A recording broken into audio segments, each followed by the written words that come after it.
परम श्रद्धेय professor doctor Radhavallabh Tripathi ji एवं मंच पर उपस्थित सभी विद्वज्जन और मेरे सामने विराजमान कालिदास के अनुरागी सभी छात्र छात्राएं, इस कालिदास समारोह में मैं आपके सामने अभिज्ञान शाकुंतल में वसंत कौमुदी महोत्सव के निषेध की शल्य चिकित्सा इस विषय को लेकर प्रस्तुत हुआ हूँ।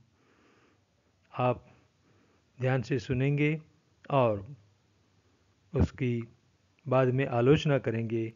इसी अभ्यर्थना के साथ मेरे वक्तव्य को मैं आरंभ करता हूँ।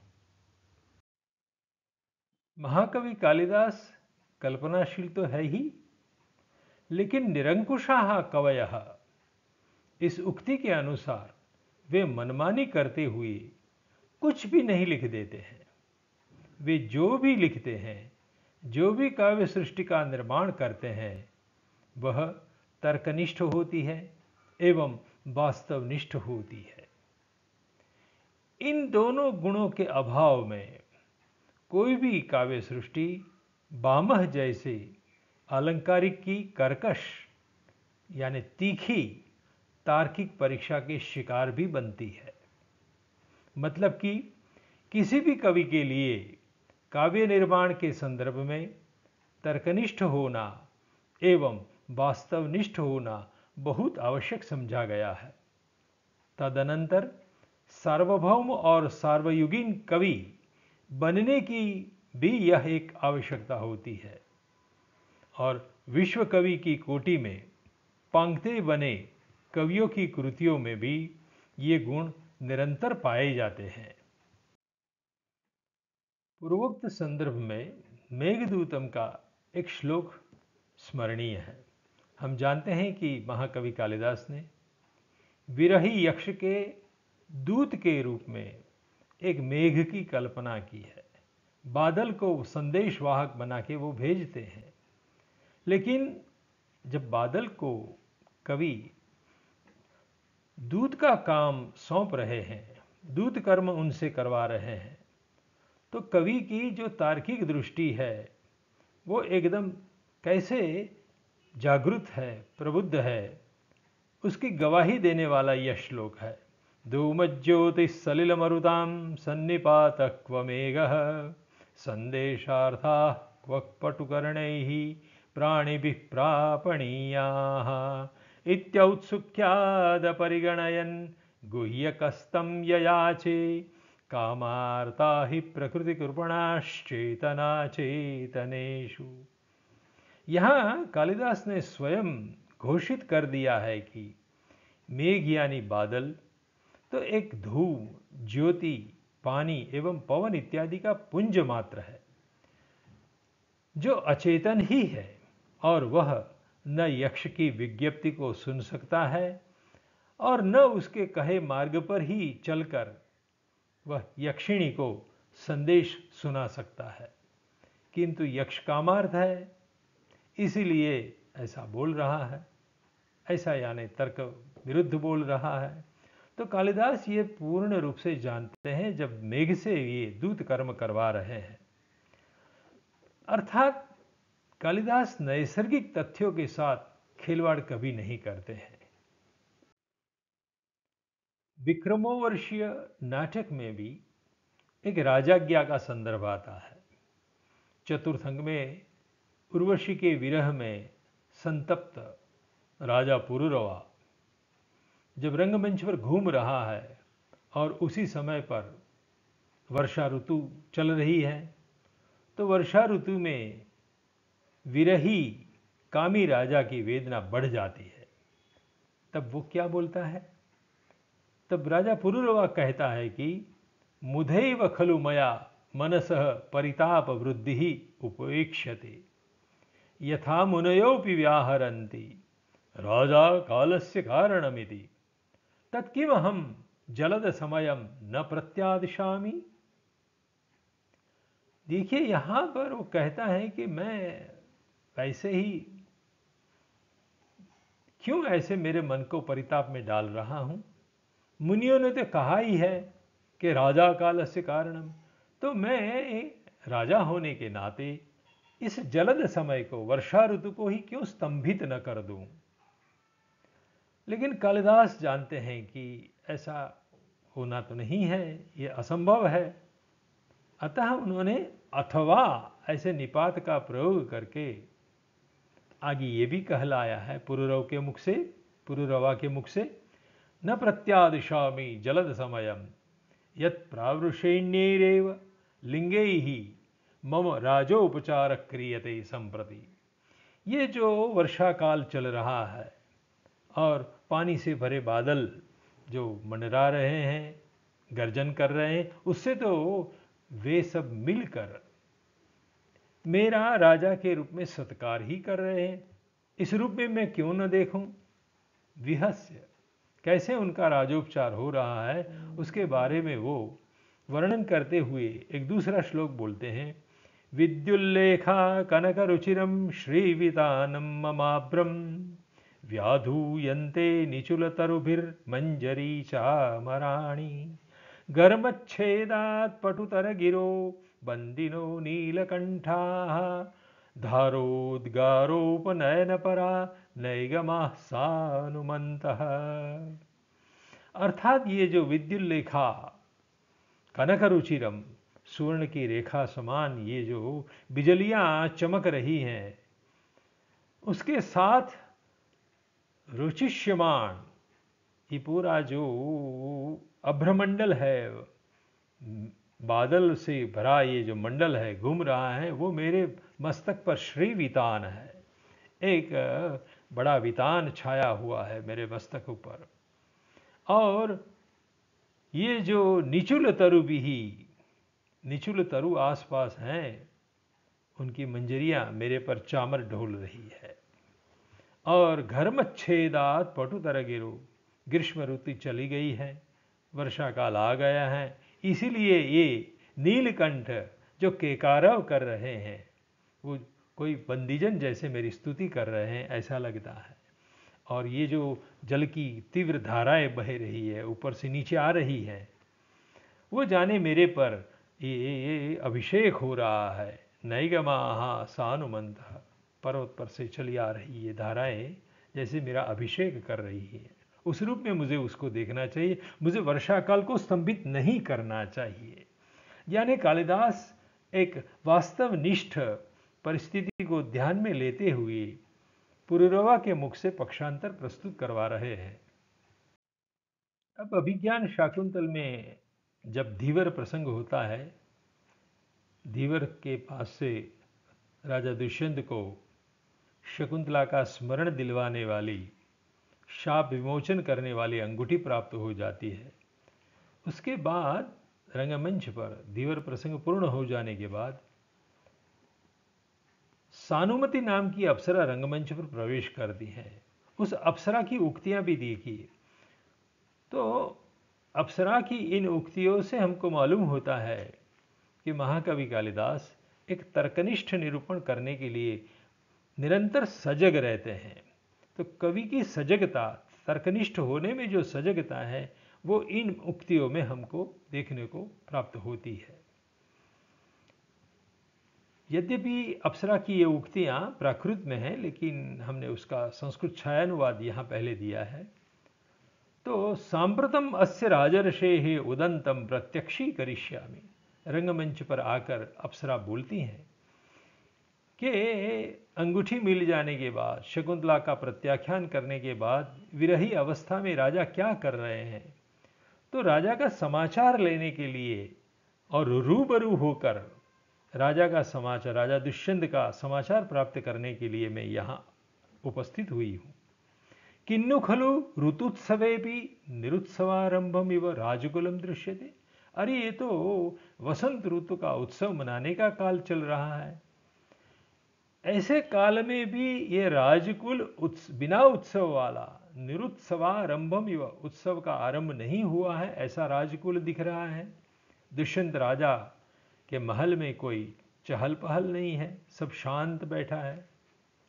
अस्ति में विभव प्रणिधानेन सर्वम परिज्ञातुम, यद्यपि मैं हूं तो अप्सरा, और अप्सरा होने के नाते मैं प्रणिधान करके ध्यानावस्था में बैठकर भी दूर से भी देख सकती हूं कि राजा दुष्यंत क्या कर रहे हैं, शकुंतला की यादों में वो कैसे कितने संतप्त हो रहे हैं, वो मैं सब कुछ जान सकती हूं।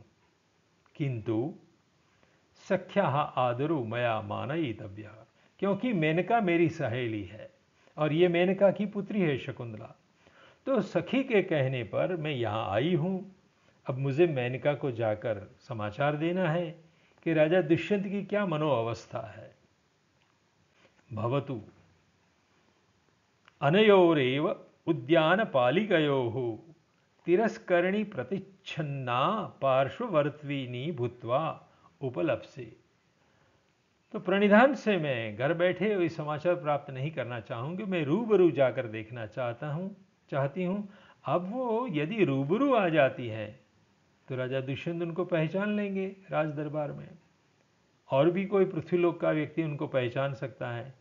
इसीलिए वो सानुमति नाम की अप्सरा बोलती हैं कि मैं ये जो राजा के बगीचे में, राजा के उद्यान में दो उद्यान पालिकाएं घूम रही है, एक है परभ्रूतिका और दूसरी है मधुकरिका।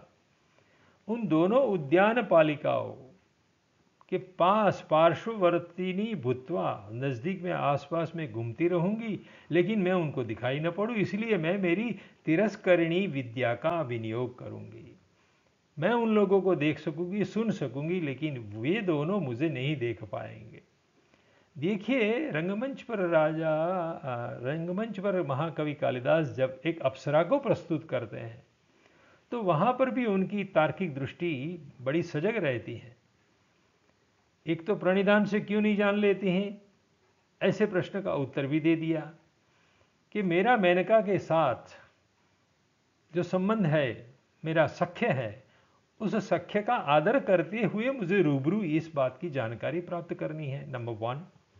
दूसरा बिंदु ये भी है कि यदि वो राजोद्यान में घूमने लगेगी तो उद्यान पालिकाएं क्या उनको नहीं पहचान लेगी। तो वो बताती हैं कि मैं तिरस्करणी विद्या का अवलंबन करूंगी, जिससे वे मुझे नहीं पहचान पाएंगे।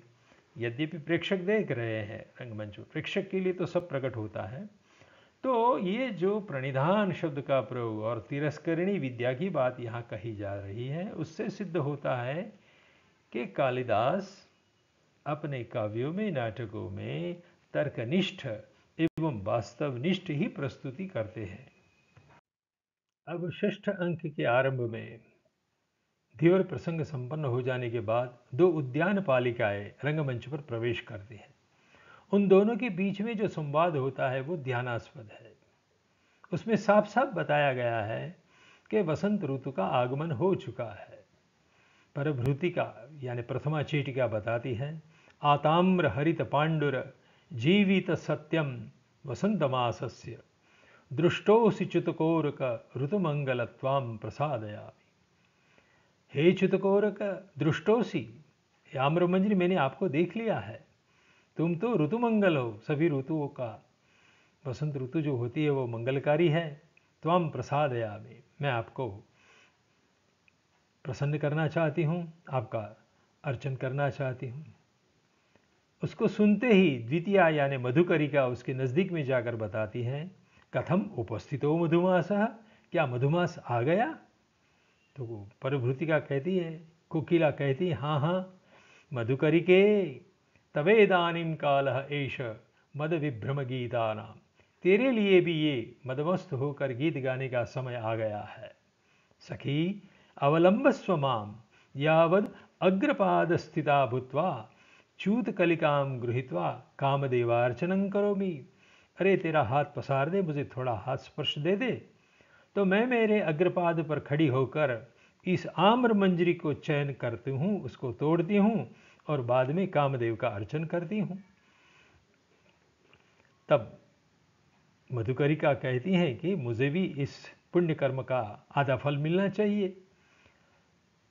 तो परभृतिका कहती हैं कि अकथिते भी ये तत्संपदते, बिना बताए भी ये फल तुम्हें मिलने वाला है, क्योंकि हम दोनों तो वसंत ऋतु का दो भागों में बटा हुआ शरीर है। अकथितेपि एतत् संपद्यते। अस्माकम् आवयोः शरीरम भिन्नम किंतु आत्मा तो एक एव। अतः मैं जो कामदेव का अर्चन करूंगी, मैं यानी कोकिला, वह मधुकरिका को आधा फल मिलने ही वाला है। इतना बोलकर वो च्यूतांकुरम गृह्णाति, आम्र मंजरी को तोड़ती हैं और बाद में अंजलि रूप में कपोत हस्तकम कृत्वा, कपोत रूप में यानी अंजलि स्वरूप में हस्त मुद्रा को धारण करती हुई वो कामदेव का अर्चन करती है। त्वमसि मया च्यूतांकुर दत्तः कामाय गृहीत धनुषे। जिस कामदेव ने धनुष हाथ में ग्रहण किया है, उस कामदेव को मैं ये च्यूतांकुर को, इस आम्र मंजरी को प्रदान करती हूँ। अब वो पथिक जन युवती लक्ष्य पंचाभ्यधिक शरो भव। अब ये जो आम्र मंजरी है वह पथिक जन यानी जिसका पति प्रवास पर गया है, ऐसी युवतियों को लक्ष्य बनाने वाला ये पंचम शर हो जाएगा, पांचवा बाण बन जाएगा। इति च्यूतांकुरम क्षिपति। इतना बोलकर वो कोकिला कामदेव की ओर आम्र मंजरी को फेंकती है। बस उसी क्षण पर अपटिक्षेपेण कंचुकी रंगमंच पर प्रवेश करता है और बोलता है, अनात्मग्ने देवेन प्रतिषिद्धे वसंतोत्सवे त्वं कामदेवार्चनम कथम करोषि। अरे देव ने यानी राजा दुष्यंत ने वसंतोत्सव मनाने पर निषेध जाहिर किया है, फरमान जारी किया है, किसी को वसंतोत्सव नहीं करना है, और तू इस आम्र मंजरी का भंग कर रही है, तो ये गलती कैसे तूने कर दी। उसको रोकता है, टोकता है। वहां पर यहाँ पर कंचुकी रंगमंच पर आकर वसंतोत्सव के निषेध की ही बात नहीं करता है, आगे बढ़कर एक और बात भी बोल रहा है। यह उक्ति बहुत ध्यानास्पद है। न किल श्रुतम यद वासंतिकैः तरुभिः अपि देवस्य शासनम प्रमाणीकृतम तदाश्रयिभिः पत्रिभिश्च। क्या तूने नहीं सुना है? वो दोनों चेटिकाओं को डांट रहा है कंचुकी, और डांटते हुए कहता है कि क्या तुमने नहीं सुना है कि वसंत ऋतु के जो वृक्ष होते हैं, वासंतिक तरु होते हैं, उन सब ने भी देव का यानी राजा दुष्यंत का शासन प्रमाणीकृत किया है, अंगीकृत किया है। वो भी राजा की आज्ञा में वशवर्ती रहे हैं। वशवर्ती होकर उन्होंने भी नव पल्लव धारण नहीं किया है। तदाश्रयिभिश्च पत्रिभिश्च, और उन वृक्षों पर रहने वाले जो पत्री यानी पक्षी है, उन लोगों ने भी यानी कोकिला वगैरह ने भी वसंत ऋतु का गान गाना बंद रखा है। सब राजा की आज्ञा को अधीन होकर चुपचाप बैठे हैं, क्योंकि राजा विरही है तो प्रकृति समस्त भी विरही होनी चाहिए, ग्लानिमग्न होनी चाहिए। और वसंत ऋतु भी राजा की कहने में आकर अब हाथ पांव बंद करके बैठ गया है। इस बात का वर्णन करते हुए कंचुकी ने एक श्लोक प्रस्तुत कर दिया, जो बहुत बढ़िया श्लोक है। अलंकार शास्त्र की दृष्टि से तरह तरह के उसमें अलंकारों का विनियोग हुआ है। जैसे कि कंचुकी बताता है, च्यूतानां चिरनिर्गतापि कलिका बध्नाति न स्वं रजः सन्नद्धं यदपि स्थितं कुरबकं तत्कोरकावस्थया कंठेषु स्खलितं गतेऽपि शिशिरे पुंस्कोकिलानामृतं शंके संहरति स्मरोऽपि चकितस्तूणार्धक्रूष्टं शरम्। अर्थात आमों में कलियां कब की निकली है, परंतु उनमें रज यानी पराग अभी तक नहीं आ रहा है। कुरबक पूरी तरह से तैयार है, किंतु अभी तक कोरका अवस्था में ही रुका हुआ है। शिशिर बीत चुका, तब भी कोयलों की कूक में फिसलन है। मुझे लगता है कि कामदेव भी तरकश से आधा खींचा बाण वापस ले रहा है, क्योंकि वह भी चकित है, स्तंभित है। इस रूप में कंचुकी ने वसंत मास ने स्वयं अपने हाथ पांव बंद करके रखे हैं, ऐसा वर्णन यहां प्रस्तुत किया जाता है। तो यहां जब प्रतिबंधित वसंत ऋतु का वर्णन हम सुनते हैं, तब उसकी सच्चाई यानी वास्तविकता पर प्रश्न खड़ा होता है, क्योंकि हम जानते हैं कि राजा व्यक्तिगत रूप से विरही हो, दुखी हो, उसके कारण कोई ऋतु चक्र रुकना नहीं चाहिए, रुक सकता नहीं है उसके कहने पर। फिर भी यहां कालिदास ने षष्ठ अंक में कंचुकी के मुख से ये बात प्रकट की है कि वसंत ऋतु का आगमन स्तंभित हो गया है, वसंत ऋतु नहीं आई है। तो इस श्लोक के मौलिक होने पर शंका पैदा हो रही है। अब उसकी हम चर्चा करेंगे। यहां पर सहृदय प्रेक्षक एवं पाठक को संदेह होगा ही। क्या होगा संदेह कि ऋतुचक्र कैसे स्तंभित हो गया? तो राजनीतिज्ञों का मानना है कि राजा कालस्य कारणम, अर्थात प्रजाजनों की सुख समृद्धि की अवस्था का एक कारण राजा स्वयं हो सकता है, क्योंकि राजनीति पर ही प्रजा की सुख समृद्धि सदैव निर्भर होती है। यह बात बुद्धिगम्य भी है। तद अनुसार कोई भी राजा किसी उत्सव आदि के आयोजनों पर रोक जरूर लगा सकता है कि भी अब फलाना फलाना त्यौहार नहीं मनाना है। वसंत ऋतु का उत्सव, जो उत्सव होता है उसको उपलक्ष्य में, वो हम इस वर्ष नहीं करेंगे, क्योंकि शकुंतला आई थी लेकिन हमने प्रत्याख्यान करके चला यहाँ से भगा दी। तो राजा स्वयं दुखी होने के कारण अपने राज्य में कोई त्यौहार न मनाए, ये समझ में आ सकता है। किंतु क्या ऐसा राजशासन कभी कोई ऋतु चक्र से होने वाले नैसर्गिक परिवर्तनों को वास्तव में रोक सकता है? हमारा मूल प्रश्न ये है कि राजा गमगीन हो सकते हैं, उत्सव मनाने पर मनाही फरमा सकते हैं, लेकिन उसके कारण क्या हकीकत में वसंत ऋतु का आगमन नहीं होगा? नैसर्गिक परिवर्तन क्या संसार में नहीं होंगे? क्या राजाज्ञा से हकीकत में ऋतु चक्र रुका रहेगा? यही बात है। तो ऐसे प्रश्न के कारण पूर्वोक्त श्लोक के मौलिक होने पर संदेह हो रहा है। यह संभव नहीं लगता कि वसंत ऋतु आने से रुक गई। तो फिर दुष्यंत ने जब केवल वसंतोत्सव को ही मनाने पर रोक लगाई थी, तब कंचुकी कैसे ये बोल रहा है कि वसंत ऋतु में होने वाले सभी नैसर्गिक परिवर्तन भी रुक गए हैं? क्या यह संभव है? यही हमारा प्रश्न है।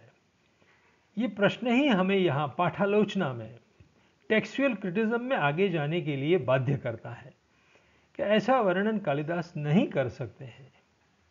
तो इसकी आज हम कुछ परामर्श करेंगे, विमर्श आपके सामने प्रस्तुत करेंगे। कृति के कोई भी पाठ्यांश पर जब सवाल खड़ा होता है कि क्या यह मूल शास्त्रकार ने या मूल कवि ने लिखा होगा, तब उस भाग की उच्चतर समीक्षा करनी पड़ती है। और उच्चतर समीक्षा यानी हायर क्रिटिसिज्म, पांडुलिपियों के आधार पर जो पाठालोचना होती है उसको लोअर क्रिटिसिज्म कहते हैं। लेकिन पांडुलिपियों के साक्ष्य से बाहर निकलकर केवल तर्कनिष्ठ जब परीक्षा करने का अवसर आता है तो उसको हायर क्रिटिसिज्म, उच्चतर पाठालोचना कहते हैं। उस उच्चतर पाठालोचना के कतिपय मानदंड है। तो उसमें क्या कहा गया है? सबसे पहले तो इस मौके पर हम प्रोफेसर दिलीप कुमार कांजीलाल, कोलकाता के एक विद्वान को हम याद करते हैं, जिन्होंने बंगाली पाठ को ही मूल पाठ घोषित किया था। उन्होंने एक बड़ी अच्छी बात कही है। In the Abhijnana Shakuntalam the whole Indological world is united and divided. अब देखिए, इस वाक्य का मर्म यह है कि वो कहना यह चाहते हैं कि कालिदास क्या महान कवि है? तो पूरा इंडोलॉजिकल वर्ल्ड इस बात पर यूनाइट हो जाएगा क्या हाँ हाँ हाँ, कालिदास सबसे बड़े महान कवि है, उनकी कोटि का कोई दूसरा कवि नहीं है। लेकिन as and when you put a finger on a particular sentence और पर्टिकुलर वर्स कि ये वाक्य या यह श्लोक क्या कालिदास ने लिखा था, तो तुरंत पूरा इंडोलॉजिकल वर्ल्ड, सभी संस्कृत के विद्वान परस्परस में बहस करने लगेगा। कोई कहेगा ये श्लोक कालिदास का है, दूसरे कहेंगे ये कालिदास का नहीं है, तुरंत डिवीजन हो जाएगा। यानी कालिदास के मूल पाठ के विषय में अभी तक कोई अंतिम निर्णय नहीं हुआ है, ये पूरा विवाद से भरा हुआ नाटक है। अब उसमें हम अंगुली रख रहे हैं षष्ठ अंक के चतुर्थ श्लोक पर, चूतानाम चिर निर्गतापि, जहां पर वसंत ऋतु रुक गई है ऐसा वर्णन किया गया है। तो जब दिलीप कुमार कांजीलाल ने जो कहा है, तो ये श्लोक के विषय में यदि कहेंगे च्यूतानाम चिर निर्गतापि, तो सभी लोग कहेंगे हाँ ये उत्तमोत्तम श्लोक है, one of the best verse, ऐसा सब कोई कहेंगे, एक मत से कहेंगे। लेकिन क्या यह श्लोक कालिदास ने लिखा था, ऐसा यदि प्रश्न कोई उठाएगा मेरे जैसा, तो वहां पर विवाद को मैं निमंत्रण दे रहा हूं, क्योंकि उनकी प्रत्येक पंक्ति, कालिदास की प्रत्येक पंक्ति, प्रत्येक श्लोक पाठभेद एवं प्रक्षेपों से भरा पड़ा दिख रहा है। अतः हमारे लिए निर्मम पाठालोचना करनी अनिवार्य हो जाती है। कृति में जैसे कि जो 4 मुख्य मानदंड है हायर क्रिटिसिज्म के, उसको हम जब देखते हैं, उनमें से पहले 2 पर मैं आपका ध्यान आकर्षित करूंगा अभी। पहला मानदंड है कि कृति में जहां कहीं पर पूर्वापर में विरोधी कथन आता है तो वहां प्रक्षेप हुआ होगा, विथ रेफरेंस टू कॉन्टेक्स्ट, आगे क्या कहा है पीछे क्या कहा है, यदि उनमें विरोध आता है तो वहां निश्चित रूप से कुछ भाग प्रक्षिप्त सिद्ध होगा ही। दूसरा, रचयिता की शैली से विरुद्ध जाकर बीच में कोई नई शैली दिखाने वाला कोई पाठ्यांश आ जाता है तो वहां पर भी प्रक्षेप होने की पूरी संभावना है। प्रकृति में अवास्तव लगे ऐसा वर्णन है कि वसंत ऋतु रुक गई है दुष्यंत के कहने पर, जो कालिदास की शैली से विरुद्ध है। तीसरा मानदंड है कि किसी भी कृति में कहीं पर पुनरुक्ति वाला पाठ्यांश मिल जाए, पुनरुक्ति दोष माना जाता है, तो पुनरुक्ति दोष से ग्रस्त कोई पाठ्यांश जब मिल जाता है तो वहां पर भी प्रक्षेप होने की पूरी संभावना रहती है। चौथा मानदंड है कि कृति में यदि कहीं पर विषयांतर डाइवर्जन मिलता है, प्रतिपाद्य विषय की जो धारा चलती है उसमें से हटकर कोई नया विषय बीच में डाला जाता है तो वो विषयांतर कहा जाता है।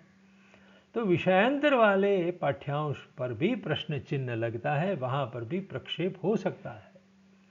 तो इन मानदंडों से पांडुलिपि में संचरित हुए पाठ में घुसे प्रक्षेपों को निश्चित करना होगा और उसको हटाना होगा, तब जाके पाठ की शुद्धि होगी और कालिदास को अपना मूल गौरव प्राप्त हो सकेगा। तो उच्चतर समीक्षा के पूर्वोक्त मानदंडों का सहारा लेकर अब हम आगे बढ़ते हैं। इस श्लोक की मौलिकता पर प्रश्न उठाने वाले पूर्वापर में विरोधी कथन कहां पर है, तो सुनिए। इसी अंक में दुष्यंत और विदूषक के संवादों में आगे चलकर इस श्लोक के बाद जब दोनों उद्यान पालिकाएं चली जाती है और रंगमंच पर तिरस्करणी विद्या से प्रच्छन्न हुई सानुमति आगे पीछे घूम रही है, वहां पर राजा दुष्यंत और विदूषक का प्रवेश होता है।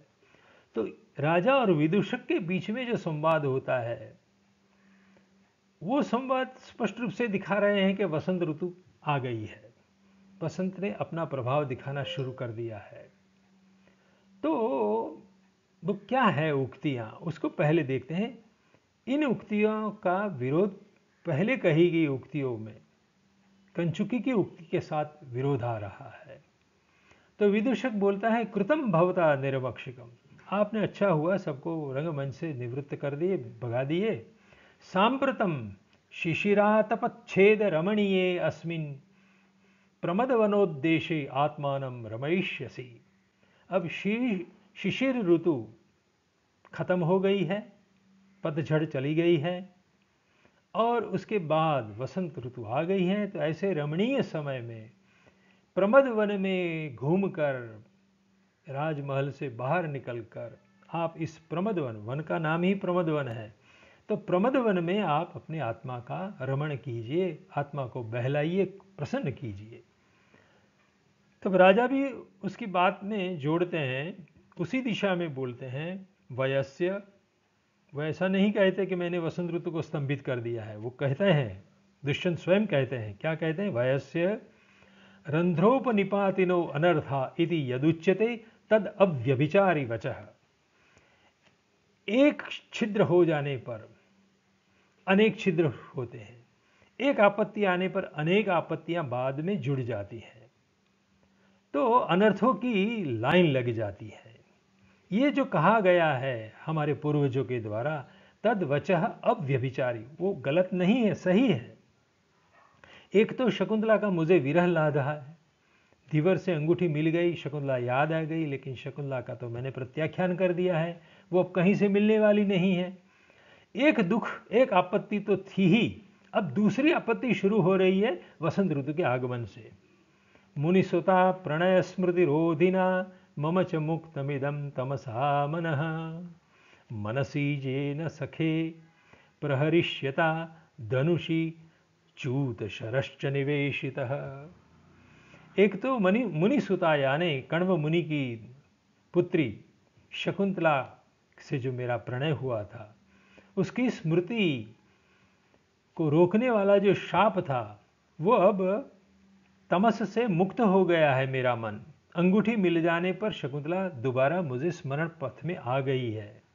एक दुख तो यह था ही था, और उसमें एक दूसरा दुख जोड़ रहा है कि ये जो मनसीज है, कामदेव है, उसने भी अपने धनुष पर च्यूत शरह निवेशिता, आम्र मंजरी का बाण चढ़ाया है।